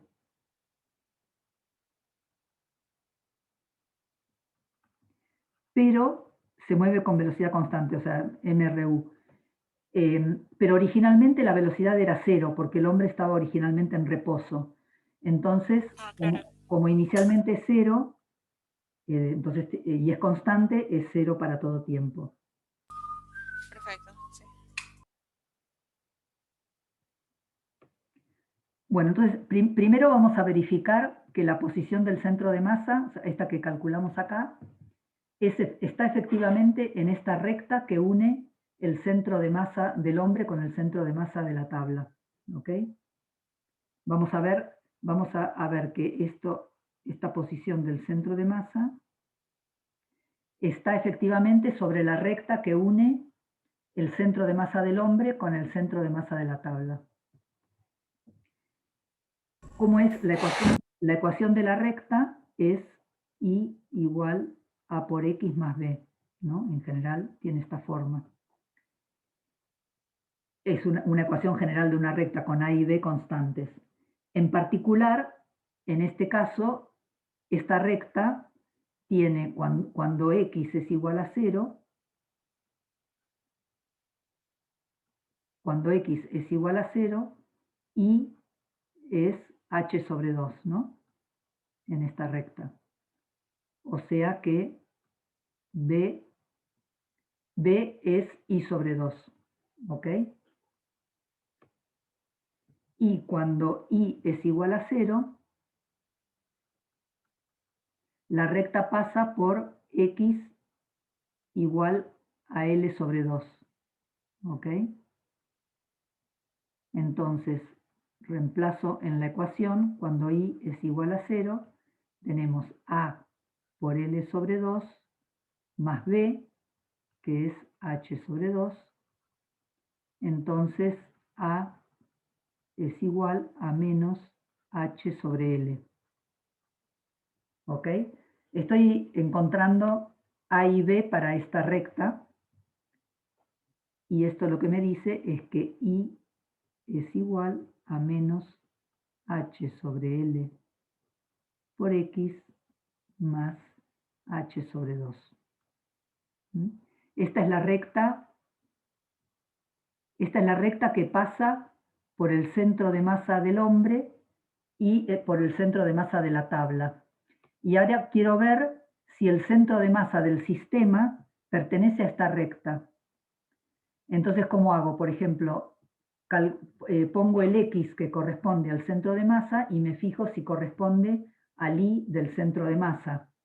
O sea, voy a calcular el Y para el X del centro de masa, que lo habíamos calculado acá. O sea, acá calculamos la posición del centro de masa, ¿no? Es esta que está acá. Tiene componente X y componente Y. Entonces, la componente X es M por L sobre 2 sobre M más M. ¿Ok? Entonces, la componente X es M sobre M más M por L sobre 2. Entonces, ¿cuánto vale I cuando X vale esto? Es menos H sobre L por X, pero el X del centro de masa es M sobre M más M por L sobre 2 más H sobre 2. ¿Ok? Entonces, bueno, puedo simplificar L con L, saco factor común H sobre 2, que multiplica a M sobre... perdón, menos. Bueno, menos, ¿no? Menos M sobre M más M, más 1, y esto es igual a H sobre 2 por M sobre M más M. Y efectivamente, fíjense que el I del centro de masa, era justamente esto, ¿no? Era M grande sobre M más M por H sobre 2, que es lo que vimos acá. H sobre 2 por M más M. ¿Ok? Entonces, bueno, el resultado es obvio porque el centro de masa del sistema tiene que estar en alguna posición entre los centros de masas de los componentes del sistema, ¿no? En la recta, en alguna posición en la recta que une los centros de masa de las componentes. ¿Está bien? Bueno, entonces ahora cuando el hombre... Sí. Una pregunta. Sí. Porque ahí reemplazaste... nada. Ya está, ya vi cuál era mi pregunta. Nada más. Perdón. Está bien. Bueno, entonces cuando el hombre llega al otro extremo de la tabla se tiene que haber corrido en el sentido contrario. ¿Por qué es así esto?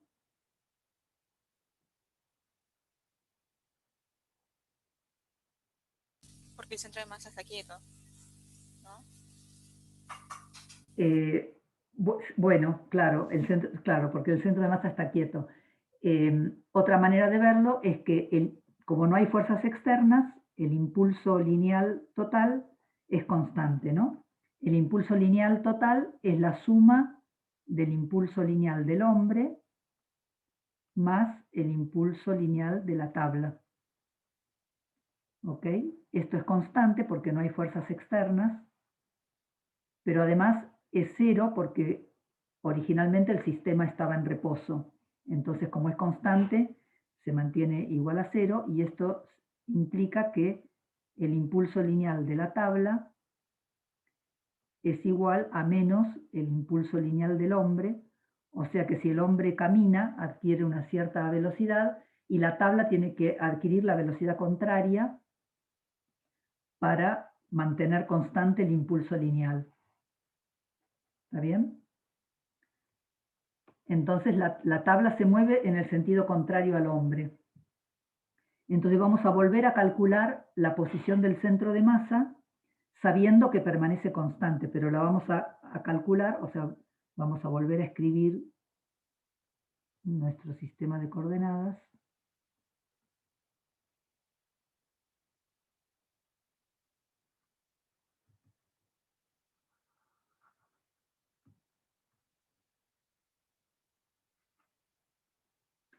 Cuando el hombre llegó al otro extremo de la tabla,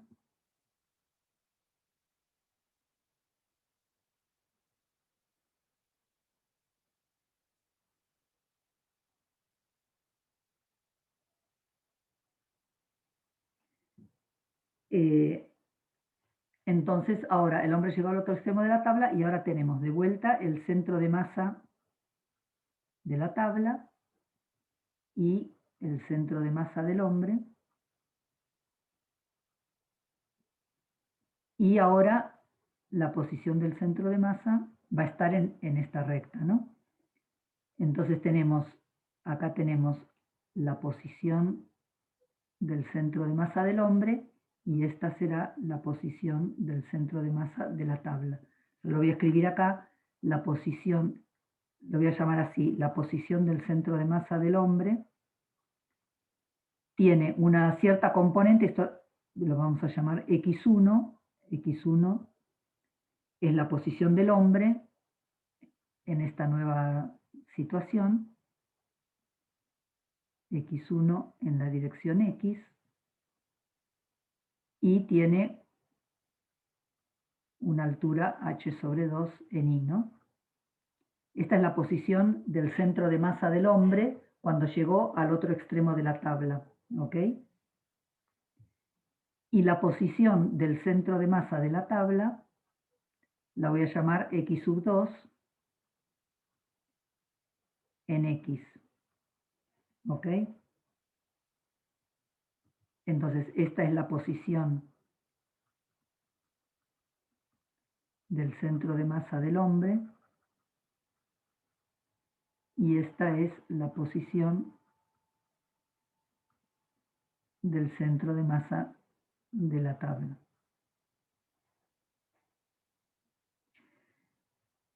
Entonces, ahora vamos a calcular la posición del centro de masa del sistema.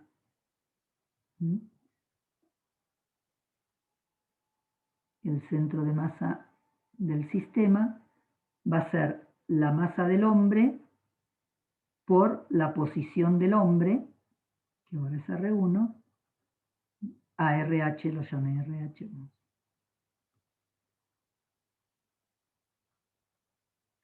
Más la masa de la tabla por la posición de la tabla, dividido la masa total del sistema, que es la masa del hombre, más la masa de la tabla. ¿Ok? Entonces ahora voy a reemplazar la posición del centro de masa del hombre, que calculamos recién, era X1 en X, más H sobre 2 en Y,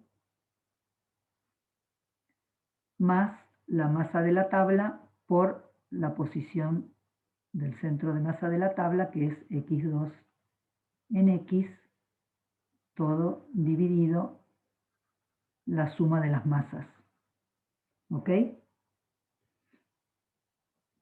Entonces, esta es la posición del centro de masa cuando el hombre llegó al otro extremo de la tabla, pero tiene que ser la misma que la que estaba originalmente porque el centro de masa está quieto, no se mueve. Entonces tenemos que igualar esto a la expresión que habíamos calculado antes, que es donde estaba.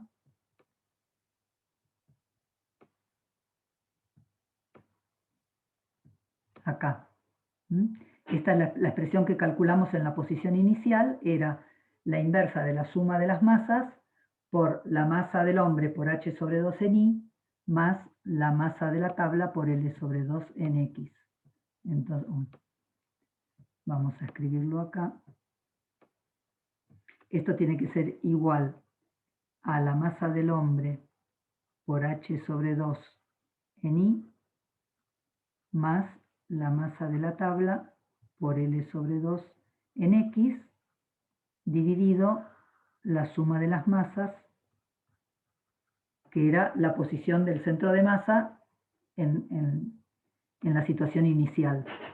Pero estas dos cosas tienen que ser iguales, porque el centro de masa no se movió. Entonces acá tenemos dos ecuaciones, una ecuación en X y una ecuación en Y. La ecuación en Y, fíjense que no nos da ninguna información, ¿no? Porque la ecuación en Y nos dice que la masa del hombre por h sobre 2 sobre la suma de las masas es igual a la masa del hombre por h sobre 2 sobre la suma de las masas. No nos da información. Entonces, miramos la ecuación en X, que nos dice que la masa del hombre por X1 más la masa de la tabla por X2 es igual a la masa de la tabla por L sobre 2. Entonces, tenemos una ecuación y tenemos dos incógnitas. O sea, lo que queremos saber cuánto vale X1, o sea, lo que nos preguntaba, cuánto se movió el hombre respecto del suelo cuando llegó al otro extremo de la tabla. Entonces queremos saber cuánto vale X1. Pero tenemos una sola ecuación. ¿Qué nos falta? La de la tabla. La masa de la tabla. ¿No? La ecuación de I, ¿Cuánto, ¿no? se, En X. cuánto se ¿Cómo? movió la tabla respecto al piso? Claro, pero ¿cómo sabemos eso?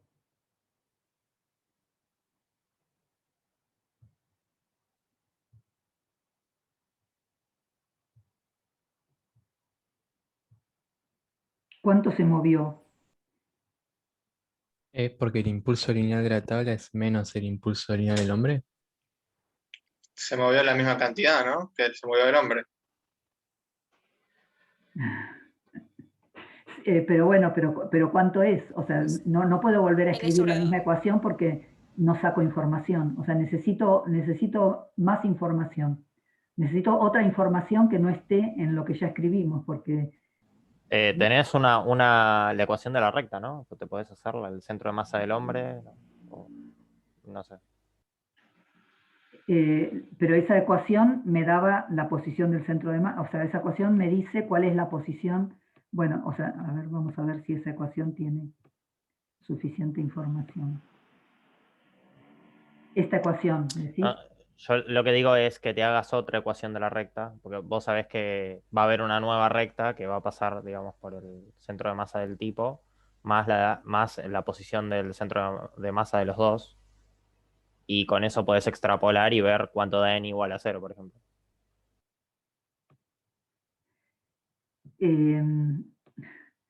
Ya lo calculé acá, ¿no? La posición del centro de masa. Vos decís que calcule cuál, o sea, ya está calculado acá, o sea, calculé la posición del centro de masa del hombre y la posición del centro de masa de la tabla, y esta es la posición del centro de masa del sistema. Ya lo calculé, y con eso saqué esta ecuación. Pero no tenemos que X2 es igual a L sobre 2. X2 es, L sobre Claro, 2. ¿por qué? claro. Por la componente del centro de masa en X de la tabla. No, O sea, X2 está, una cosa. fíjate, o sea, vamos a dibujar la posición inicial, ¿no? O sea, inicialmente teníamos la tabla así, el hombre acá,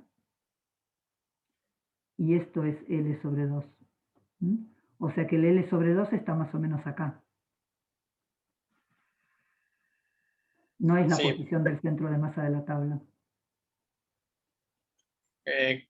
una cosa. Entonces, podemos decir que la tabla se movió L sobre 2. No, porque fíjate, bueno, acá, o sea, ¿cómo sé que se movió L sobre 2? Se movió L sobre 2 si ahora el centro de la tabla está en el origen. Pero eso es lo que quiero determinar. ¿Dónde está el centro de la tabla? no sé si está en el origen, se puede haber corrido más hacia la izquierda o más hacia la derecha. O sea, Profe, creo que entonces sí funcionaría lo que dije. O sea, o quizás yo no me expliqué bien. O sea, vos podés tomar como punto el centro de masa del tipo en esta posición, el centro de masa entonces entre los dos que ya lo conoces, te armás la ecuación de la recta entre esos dos puntos, igualás en y igual a 0 y eso te va a dar el x donde está el centro de masa de la tabla. Bueno. o sea, si te entiendo bien lo que me decís, el centro de masa del sistema lo escribí acá, es esto que escribí acá. Sí. Y entonces, Ok, ese es un punto. Después el otro punto es el centro de masa del hombre. el centro de masa del hombre está acá, es este, ¿no? Es una parte esto que está acá es el centro de masa del hombre. A ver, si no lo hago y bueno, si funciona, funciona. A ver si estamos de acuerdo. Esto que está acá es el centro de masa del hombre, es el R1. Sí. Y bueno, y X2 en X es el centro de masa de la tabla. Ya los usé esos Sí. dos datos. Claro, y o sea, si vos sabés la ecuación de la recta es que es y igual mx más b, sacás la pendiente, sacás un punto de paso cualquiera, te armás una ecuación y con eso haces igual a 0 y te va a dar el punto de Y donde igual está la tabla. a X más B. Claro. Bueno, a ver, entonces, ¿qué es lo que me decís? Entonces, ¿cómo es esta ecuación? A ver. Habría que, pasa que es como, son muchas cosas. Hay que, o sea, habría que sacar la pendiente, o sea, la pendiente que pasa por el centro de masa del hombre más el centro de masa mutuo. Sí, pero, o sea, pero no tenés este dato, ¿no? O sea, te falta un dato. O sea, el I siempre va a ser H sobre 2. O sea, me parece que, o sea, no tenés, te faltan datos, no podés calcular esto. Bueno, se los dejo para que lo piensen para la próxima. Es muy sencilla la respuesta, pero, o sea, falta un dato que es básico. Perdón. X sobre 2 sería X1 menos H sobre 2. Digo, L sobre 2. ¿Qué cosa? ¿X cómo? X2 sería X1 menos L sobre 2. Claro, ese es exactamente. Ese es el dato que falta. O sea, cuando el hombre llega al otro extremo de la tabla, sigue estando a una distancia L sobre 2 del centro de la tabla, ¿no? O sea, la diferencia X1 menos X2 es igual a L sobre 2. Esta es la otra ecuación que falta. Cuando el hombre llegó al otro extremo de la tabla, sigue estando a una distancia L sobre 2 del centro de la tabla. Entonces ahora sí, son dos ecuaciones con dos incógnitas y el resultado, o sea, bueno, queremos saber X1, cuánto es X1, va a depender de cuál sea la relación entre las masas. O sea, básicamente, según cómo sea la relación entre las masas y según cómo sea la relación entre H y L, va a estar para un lado o para el otro. ¿Okay? Pero, bueno, digamos, si querés, hacela esto que me estaba diciendo, no sé quién es, pero que me estaban diciendo de encontrar la ecuación de la recta, pero ya usamos estos datos. O sea, estos datos no nos van a aportar nada nuevo porque ya los usamos. Lo que está faltando, si quieren, esta es la ecuación de vínculo, la ecuación que vincula la distancia del hombre con respecto al centro de la tabla cuando llegó al otro extremo. O sea, tanto al inicio como al final está a una distancia L sobre 2 del centro de la tabla. ¿Ok? Bueno, a ver si me da tiempo de hacer otro ejercicio más. Bueno, voy a plantear un ejercicio. No sé si tienen preguntas.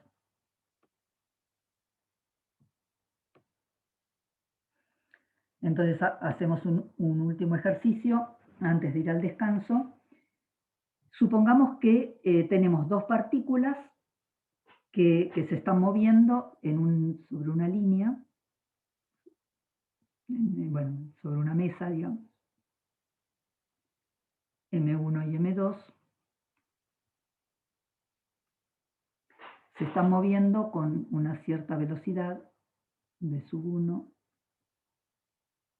y una tiene velocidad v sub 1 y la otra está en reposo. ¿Mm? En el sistema de laboratorio. Esto es en el sistema de laboratorio, lo voy a escribir así.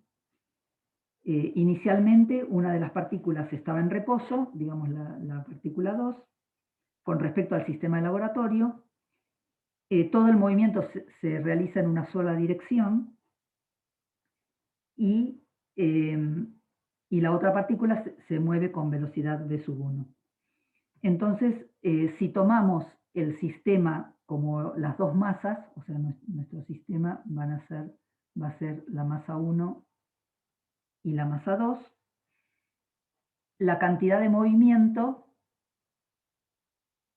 como no hay fuerzas externas, la cantidad de movimiento se conserva, ¿no? O sea, y originalmente es constante, es la masa de la partícula 1 por la velocidad de 1, porque es la única que se está moviendo.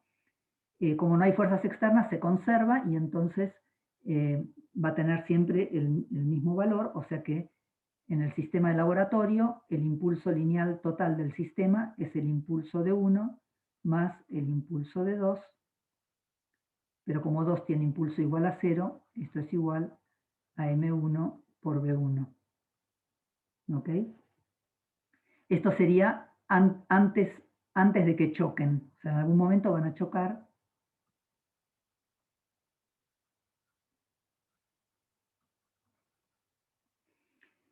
Y supongamos que chocan y que cuando chocaron quedan adheridas. Quedan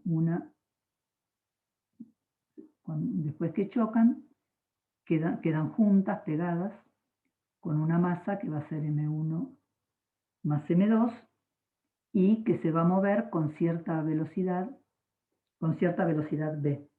¿Mm? Entonces, después del choque,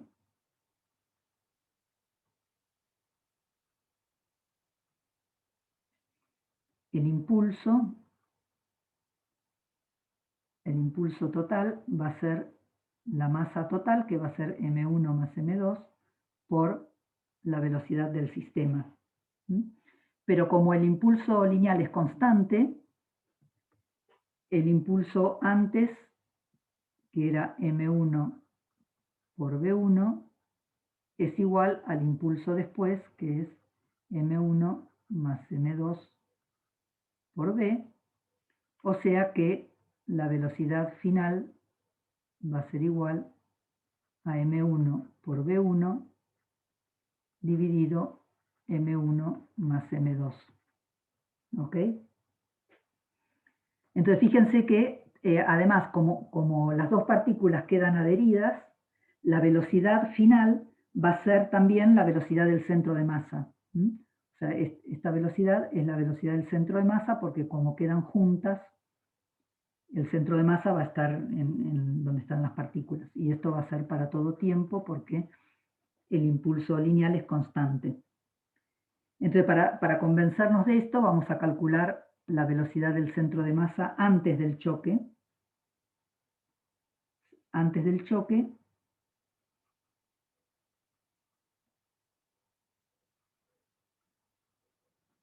choque, sabemos que el impulso total es la masa total, que es m1 más m2, por la velocidad del centro de masa.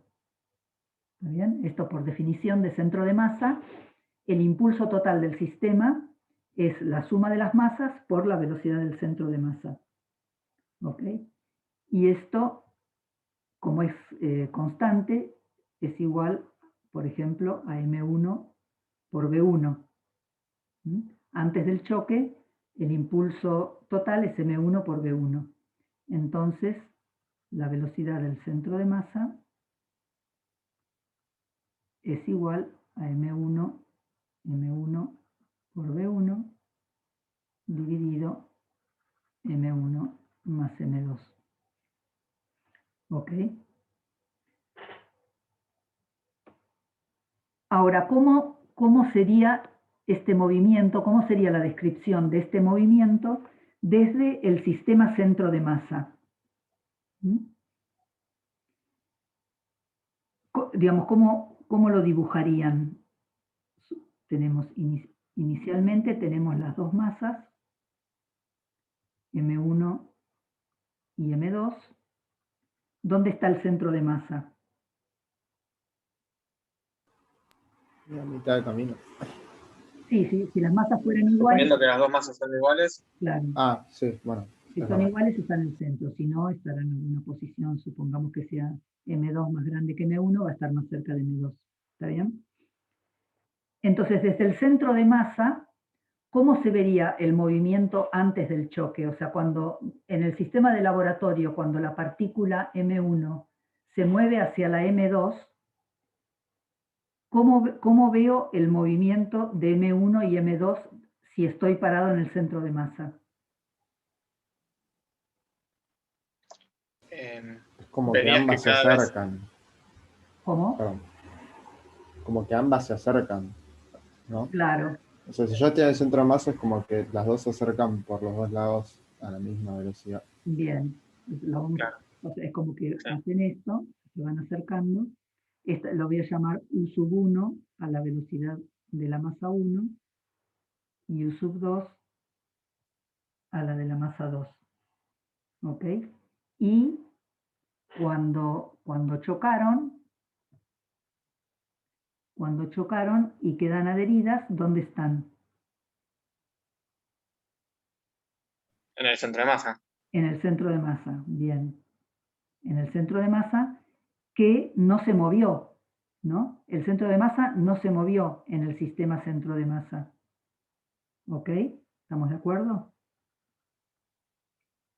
¿Se acuerdan que por definición de centro de masa, el centro de masa está quieto en el sistema centro de masa? ¿Mm? Entonces siempre en el sistema centro de masa el impulso lineal de centro de masa en el sistema centro de masa es igual a 0. ¿Está bien?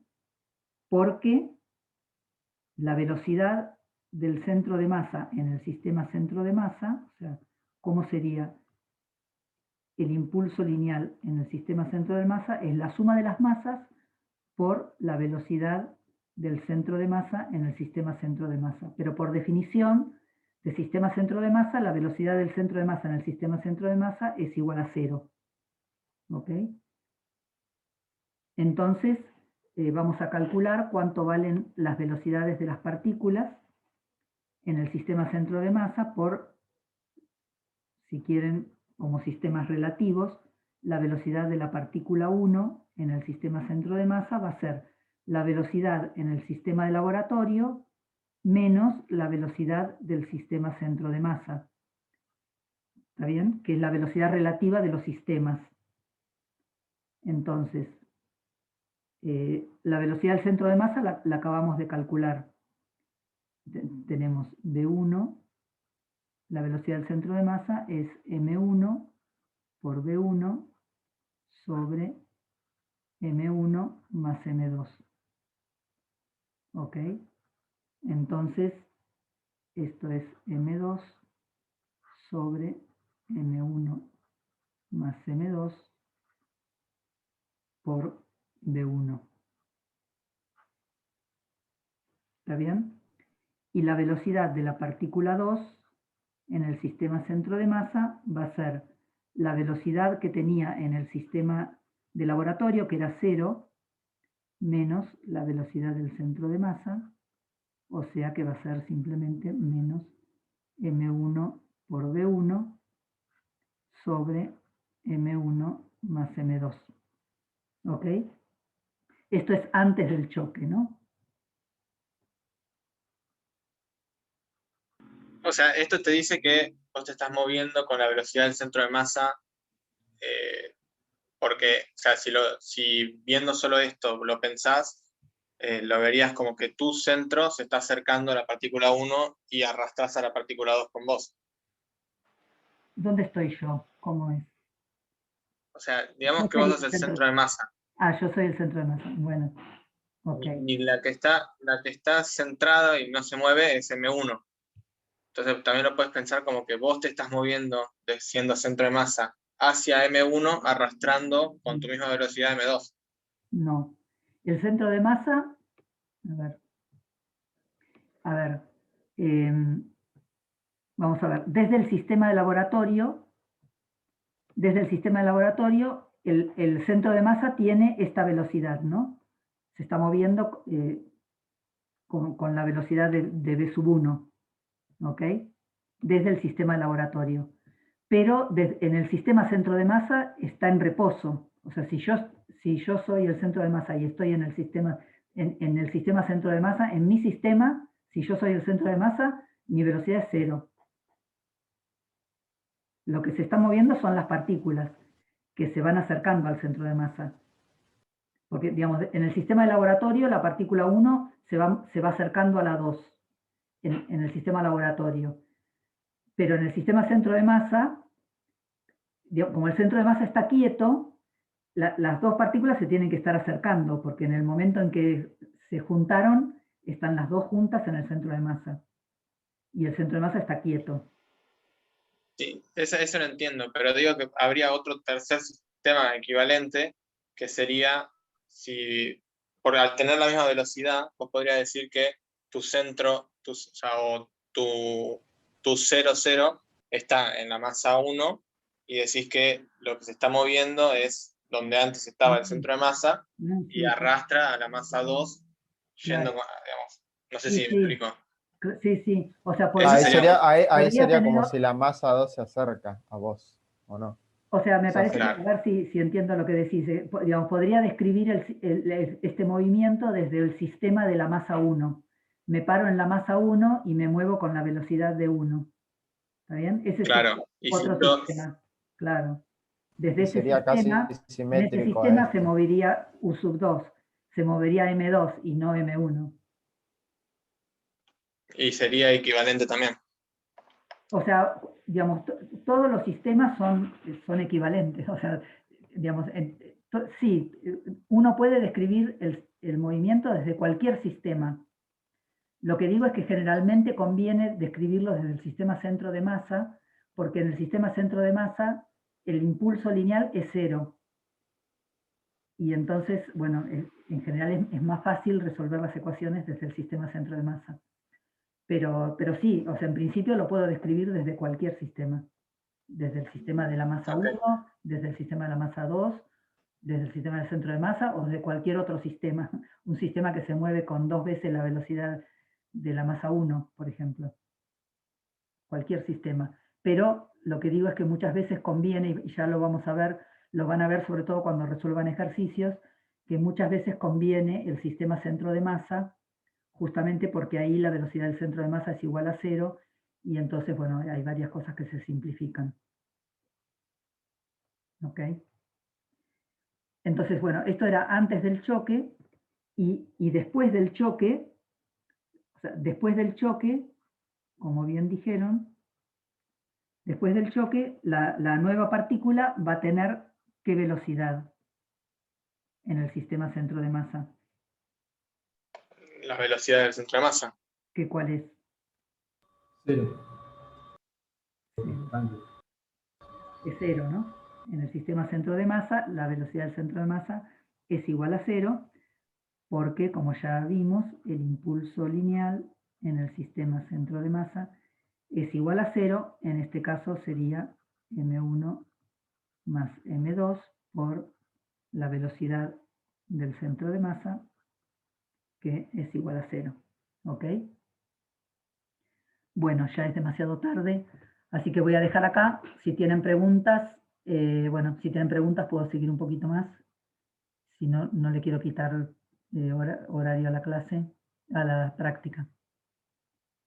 Pero si hay alguna pregunta rápida. Bueno, y si no, charlamos la clase que viene. Bueno, hasta el martes. Chao, profe. Hasta el martes. Chao, profe. Vamos, Chao, profe, hasta el martes. Hasta el martes. Ay, no puedo.